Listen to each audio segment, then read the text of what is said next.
Hi, Dramione fam. Let's talk about The Darkwood Wand by TheBeMoon. TheBeMoon? I don't know.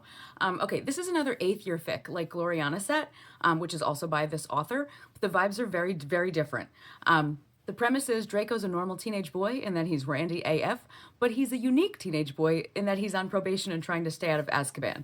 So he needs like an up and up solution for getting one's rocks off on the reg. And he begins hooking up with Romilda Vane, who is all for any and everything he has to offer.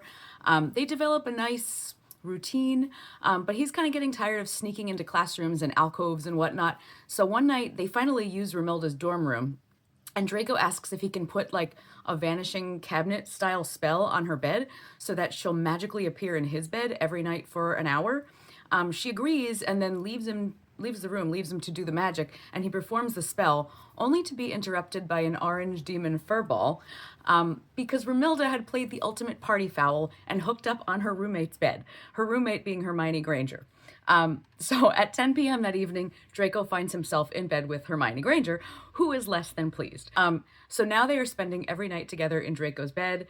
Granger is frantically trying to undo the curse and instead makes it stick to her instead of her bed. So now it doesn't matter where she is at 10 p.m. She gets whisked to the Slytherin dungeon.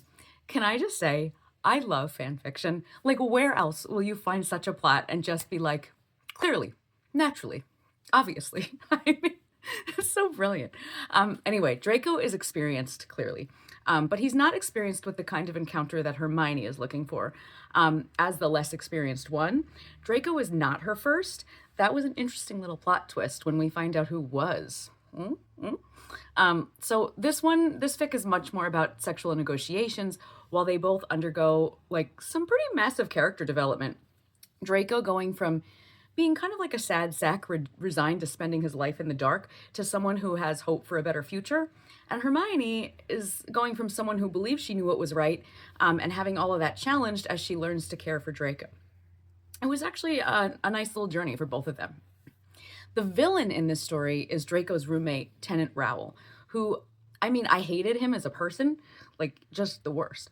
But I thought he was a really good villain. Very realistic, kind of misogynist asshole teenager who was actually dangerous. I thought he was an actual threat and he added a lot of excitement to the fic. So that was kind of interesting. I will say there were moments in this fic where I kind of wanted Hermione to be like stronger or more mature, but I had to keep reminding myself like this is an eighth year fic.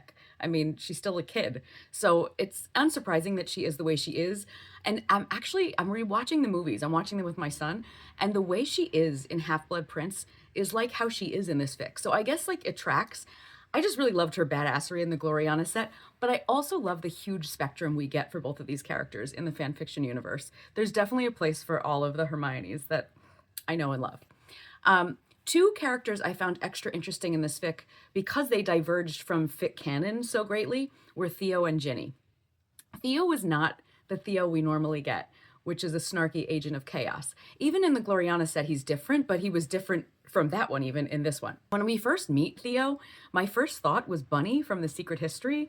I don't know, maybe it was the audiobook reader, but there was just something kind of like nerdy and stiff and like a little bit like, teacher, you forgot to assign us homework about him, which I found kind of jarring. And even the way he's described, I was like, huh, that's not the Theo I know. But he had a little character arc that, while very sideline, I found very interesting. I thought he had little moments of redemption. And even though, like I said, he's very sideline, I always like Theo. But then there's Ginny. Ginny in this fic is not the friendly, supportive sexbot we so often see. Instead, she reminded me of like Cersei or Boadicea. Like she's scorned, angry, and running around with Mad Eye Moody's belongings, tiptoeing on the very edge of unhinged.